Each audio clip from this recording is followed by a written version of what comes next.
Baik, jadi pertama kita akan menganalisis tentang teorema Thevenin. Oke, teorema Thevenin. Dimana teorema Thevenin itu adalah teori yang menyederhanakan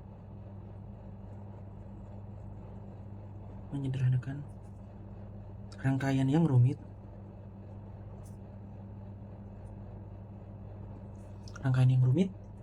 menjadi rangkaian setara.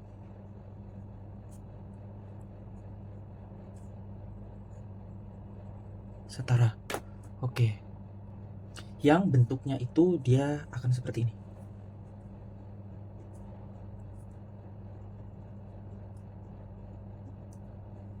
Nah, hanya akan ada satu hambatan, disebut hambatan Thevenin, dan akan ada hambatan yang ditinjau. Lalu, hanya akan ada satu sumber tegangan, yaitu tegangan Thevenin. Ini namanya rangkaian setara Thevenin. Oke. Nah, untuk menentukan supaya bisa mendapat rangkaian Thevenin yang seperti ini, ada langkah-langkahnya. Jadi langkahnya adalah yang pertama, melepaskan hambatan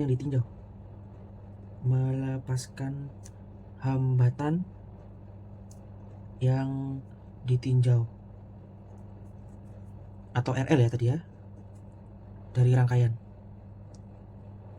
Pertama. Yang kedua, menentukan tegangan Thevenin. Menentukan VTH-nya ya.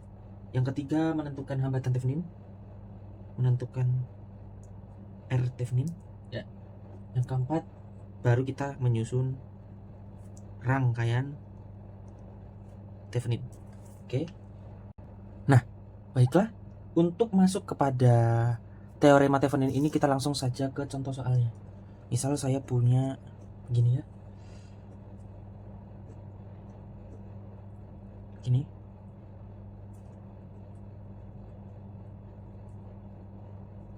Ini di sini ada ya. Nah, ini tegangannya 48 volt. 1 2 3 R4. Diketahui di sini R1-nya 12 kilo ohm, R2-nya 4 kilo ohm, R3-nya 8 kilo ohm, dan R4-nya 5 kilo ohm. Oke. Misalkan di sini ditanya tentukan arus dan tegangan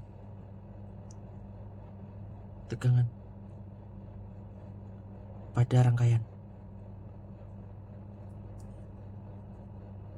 Pada R4. Oke, jadi untuk menjawab soalan di atas, kita perlu memperhatikan langkah-langkah yang tadi. Jadi, sesuai pada soal, tentukan arus dan tegangan pada R4. R4 kita asumsikan sebagai RL. Jadi, R4 sama dengan RL. Dimana artinya itu adalah hambatan yang ditinjau atau dilepas. Jadi, kita kalau gambar ulang mungkin seperti ini. Nah, ini R1, ini R2. Di sini R3. Nah, ini di sini dilepas. Kita kasih A dan B. Ini R3. Nah, maksudnya dilepas itu seperti ini. Nah, di sini tetap ada R4, tapi dia jadi beban yang dilepas. Akhirnya, yang dihitung nanti adalah titik A dan B. Ya, jadi rangkaian ini, R4 ini dipisahkan menjadi seperti ini. Oke. Nah, ini langkah awal untuk menentukan RTH-nya nanti. Oke. Ini berarti yang A ya. Kita cari RTH-nya. Nah, oke, untuk selanjutnya, untuk yang B, untuk yang tegangannya, jadi begini. Kita gambarkan ulang seperti ini. Ini R1, ini R2, ini A dan B. Oke, R2, R1. Nah, kenapa kok R3-nya hilang jadi seperti ini?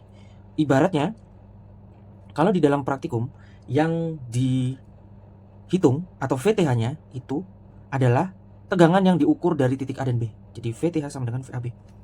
Oke, itu di dalam praktikumnya. Tetapi ketika teori, kita mendapati yang seperti ini, maka kita ketahui bahwa arus yang mengalir di R2, ini misal R2 ya, arus mengalir di sini. Arus mengalir di rangkaian ini tidak akan mengalir ke rangkaian yang terbuka. Oke, jadi arus hanya akan mengalir di rangkaian yang tertutup. Seperti yang kita ketahui tadi, A dan B adalah rangkaian yang kita buka, yang kita lepas dari R4. Maka arus tidak akan mengalir di titik A dan B. Makanya R3 hilang. Kenapa? Jadi otomatis yang dari sini, nih, berarti ini plus ya. Set, dia berputar seperti ini, dan di sini dia arusnya akan ke R2, bukan ke R3. Karena apa? Sekali lagi, karena arus tidak akan mengalir ke rangkaian terbuka. Oke, seperti itu dulu. Oke, selanjutnya kita langsung aja mau cari tegangan yang ada di Thevenin, di AB. Nah, sebenarnya kalau kita lihat di rangkaian ini, Thevenin dan AB itu sama dengan R2. Oke, jadi bisa kita sama dengan kan V R2. Oke, sampai sini kita sepakat bahwa titik AB bersinggungan dengan R2. Oke, jadi bisa kita sama dengan kan seperti ini. Nah, artinya kalau mau cari FAB dan VAB dan V Thevenin, itu kita pakai cara pembagi tegangan ya, rumus pembagi tegangan di mana R2 per R1 plus R2 dikali V total. Ini V sumbernya. Maka di sini kita bisa hitung bahwa VT-nya adalah R2-nya tadi 4 kilo ohm. R1 plus R2-nya adalah 12 k ohm plus 4 k ohm dikali tadi V-nya berapa? 48 ya. 48. Di sini kita dapatkan berarti 4 per 16 dikali 48 coret 3, 4 kali 3 sama dengan 12 V. Jadi VTH-nya sama dengan 12 volt. Nah, sesuai dengan langkah-langkah yang di sebelah sini, ketika kita sudah berhasil menemukan VTH-nya, jadi VTH-nya sudah selesai. Sekarang kita mau mencari RTH nih, RTH. Ya, R Thevenin-nya dari rangkaian yang tadi. Nah, perlu diperhatikan nih, AB di rangkaian untuk mencari R Thevenin, hambatan Thevenin, kita perlu menghubungkan singkat sumber tegangannya. Oke, jadi dihubungkan singkat seperti ini. Nah, lalu kita hitung dari kiri ke kanan. Jadi istilahnya, kalau pada praktikum kita menggunakan ohmmeter dan menyesuaikan kutub-kutubnya di A dan B. Jadi angka yang keluar adalah angka R Thevenin tersebut. Nah, kalau pada teori perhitungan kita adalah dari yang paling dekat dengan titik AB ke kiri. Jadi dari kanan ke kiri. Ini R2, R1. Maksudnya seperti apa? Jadi RTH itu ibaratnya kita hitung R total tapi tanpa R4. Oke. Jadi yang pertama saya mau paralelkan ini dulu, R1 dan R2. Jadi R12 1 per R12 1 per 12 per 1 per 4. Oke, paralel ya, paralel. R1 1 per 12 berarti ini jadi 12, ini jadi 3. R12 berarti 12 per 4 sama dengan 3 kilo ohm. Ini R12 nya. Jadi lalu setelah ketemu R12 kita serikan lagi dengan R3. Ini R12 plus R3. Jadi ini tadi karena paralel ya, paralel. Nah, sedangkan karena ini seri jadi langsung ditambahkan aja. R3 nya tadi berapa? 8. Jadi 3 kilo ohm plus 8 kilo ohm sama dengan 11 kilo ohm. Nah, karena ini sudah total tanpa R4, maka ini adalah R Thevenin. Seperti ini. Oke, karena sudah ketemu RTH-nya, maka kita lanjut untuk menyusun rangkaian Thevenin-nya. Sama seperti yang tadi, ya. Nih. Oke, kita coba gambar ulang di sini dengan hasil yang sudah kita kerjakan. Maka di sini RTH, di sini R. Begini ya. Ini RL atau sama dengan R4. Oke. Dan di sini adalah R Thevenin yang tadi kita sudah susun. Nah, ini adalah sumber tegangan Thevenin, V Thevenin.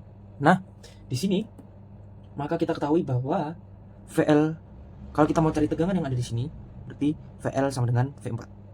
Karena tegangan Thevenin ini terbagi dari V yang ada di sini, VRTH, dan juga VRL.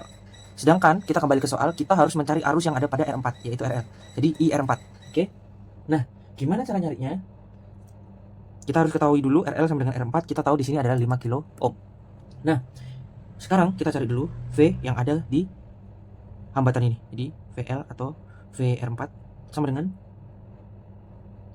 RL ya, atau R4 per yang ada di sampingnya adalah RTH sama RTH plus R4 gitu ya. Dikali, jangan lupa dikali VTH. Ibaratnya ini adalah sumbernya sekarang. VL atau VR4 sama aja. Sama dengan ini berapa? 5. RTH-nya tadi 11. R4-nya 5. Jadi 16 ya. Dikali VTH. VTH-nya tadi berapa? Kita udah dapat 12. Oke. Coret. Ini 4, ini 3. berarti sekitar 15/4, kita bisa jadikan 0,75 ya. MA nih. Nah, ini MA. Sorry. 3,7 V. Sorry. 3,75 V. Nah, baru kita bisa cari I-nya. IL atau I pada R4 sama dengan V yang ada di situ dengan R yang ada di situ. Oke. Jadi 3,75 per RL-nya sama dengan R4, 5. Sama dengan 0,75 MA. Gitu ya. Oke, sorry nggak kelihatan. Gini ya. Oke. Demikian untuk yang Thevenin. Selanjutnya, kita punya teori Norton yang mirip-mirip dengan pembahasan kita sebelumnya, Thevenin ya. Jadi, teorema Norton itu adalah teori yang menyederhanakan rangkaian rumit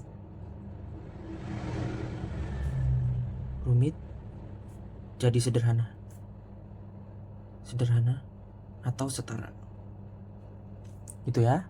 Nah, bentuk dari teorema Norton itu punya perbedaan dengan teorema Thevenin, di mana bentuknya itu ini.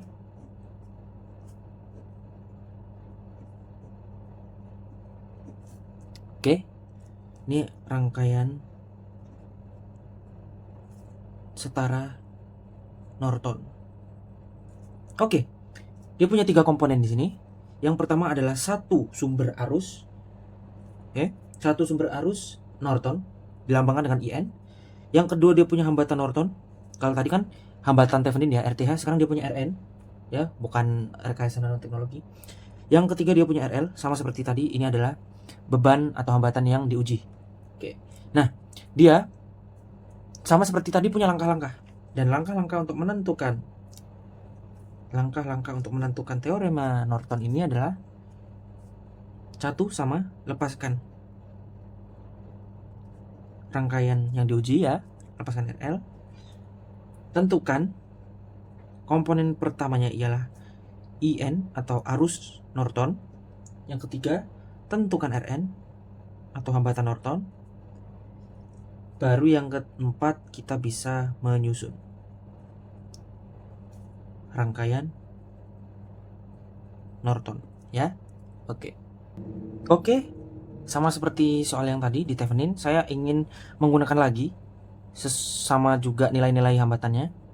Dengan bentuk yang sama juga, saya ingin rangkaian ini untuk dihitung sesuai dengan langkah-langkah di teorema Norton. Sekarang langsung aja kita jawab. Di sini ditanyakan tentukan I4 dan V4. Oke. Langkah-langkah jawabnya 11 12 dengan teorema Thevenin yang tadi. Kita gambar ulang dulu ya. Oke. Begini.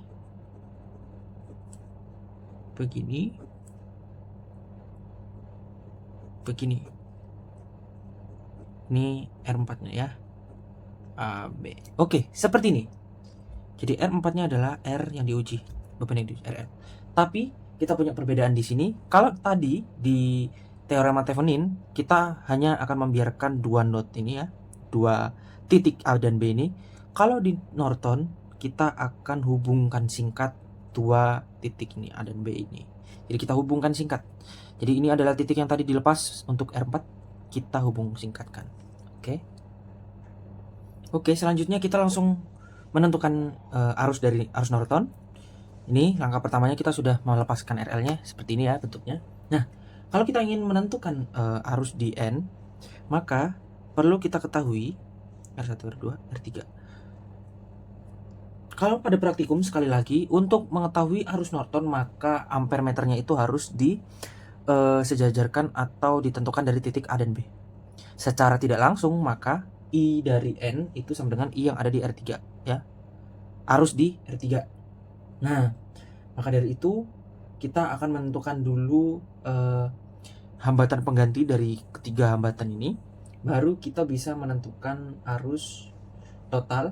Habis itu baru kita bisa menghitung arus di R3. Oke, jadi pelan-pelan saja. Langkah pertamanya ya.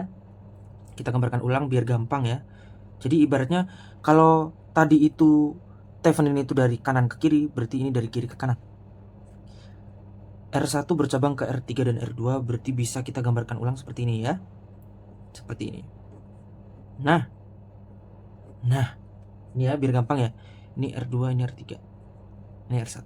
Nah langsung aja biar tepat, supaya kita bisa menentukan, saya tulis RP ya, hambatan pengganti dari R1, R2, R3 itu kita pakai saja. Nah ini aturan ini ya, R2 dikali R3 per R2 plus R3 itu ya, untuk hambatan pada rangkaian paralel. Ini tadi 12 ya, kita masukkan 12, terus di sini R2 nya 4 dikali R3 nya 8 per 4 plus 8, 12 plus 32 per 12. Ini kita punya hasilnya sekitar 14,6 kilo ampere ya. Jadi karena kilo ampere kilo ohm, di sini kilo ohm. Oke. Nah, kita udah dapat nih R paralelnya. R penggantinya. Maka kita akan tentukan juga di sini I penggantinya, arus totalnya. Oke. Jadi V dari keseluruhan ya. V keseluruhannya di sini adalah 48 V. Tegangan keseluruhannya per R penggantinya. Tadi 48 per 14,6. Di sini kita ketemukan arus totalnya itu 3,3 mili ampere. Setelah itu baru kita cari I di R3 atau sama dengan I Norton ya, atau sama juga dengan IAB. Seperti yang saya bilang tadi, kalau di praktikum maka ampere meternya akan disejajarkan atau akan dilihat dari titik A dan B. Oke, jadi ini sama saja. Kita carinya berarti caranya itu yang ada di sini ya, berarti ya.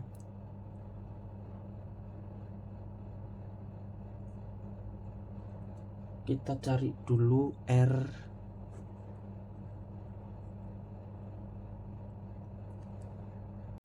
Oke, lanjut. Jadi ini R2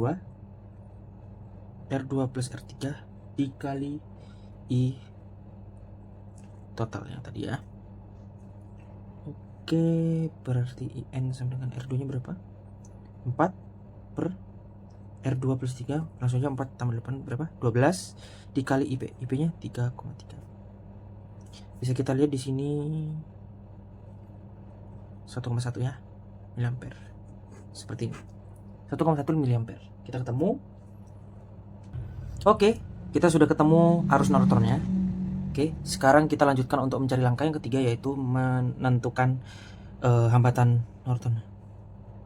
Oke, jadi untuk langkah yang ketiga ini kita lihat rangkaian yang sudah kita lepas tadi. Di sini kita menghubungkan singkat antara titik A dan B. Nah, untuk mencari hambatan N ya, ini saya gambarkan ulang.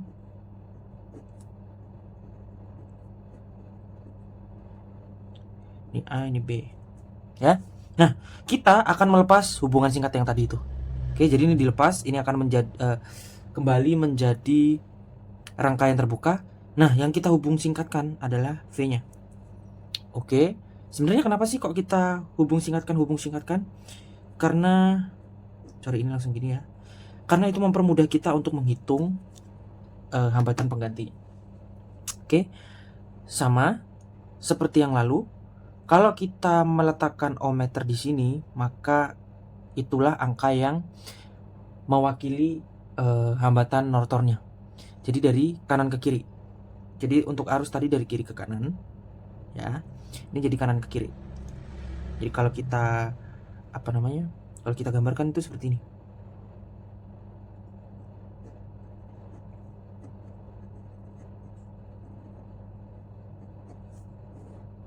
Oke, ini titik A dan B, ini R3, ini R1 dan R2.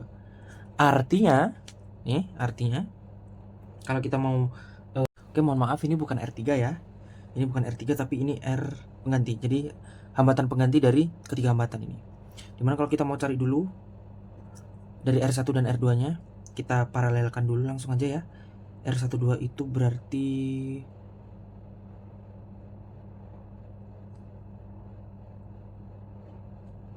berarti 4 dikali 8, 4 plus 8,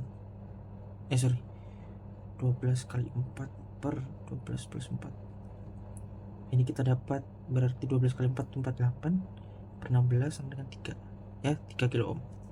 Oke, kita ketemu R12 nya, dan untuk RP nya itu R12 plus R3 3 kilo ohm plus R3 nya tadi berapa? 8. Kita ketemu 11 kilo ohm. Ini R Norton nya. Oke, sudah ketemu. Selanjutnya kita akan menyusun rangkaiannya sini ya. Jadi kita mengikuti bentuk yang awal seperti ini. Kita gambarkan dulu panahnya ini. Set, set, set, set, set. Ini ya. Ini adalah RL-nya atau R4-nya. R4-nya ini adalah R Norton-nya, dan ini adalah I Norton. Oke. Kita lihat ya. Nah, kita disuruh tadi di soal kita disuruh untuk menentukan I4-nya juga ya. Dan V4. Oke. Jadi kalau kita mau menentukan satu I4 atau IL ya, IL atau I4 sama dengan Norton ya, yang di sebelahnya, per ini tambah ini. Oke. RL plus RN dikali IN. Norton. Oke. Sama dengan RN nya tadi 11 ya. RL plus RN. RL nya atau R4 nya tadi 5, RN nya 11 berarti 16 dikali 1,1. Berarti sama dengan 0,75 mA. Selanjutnya kita mau cari VL atau V4 ya. Ya, VIR ya. Jadi langsung aja IL kali RL. IL-nya 0,75 dikali RL. RL-nya itu 4, jadi dikali 5 sama dengan 3,75 V. Ini VL-nya.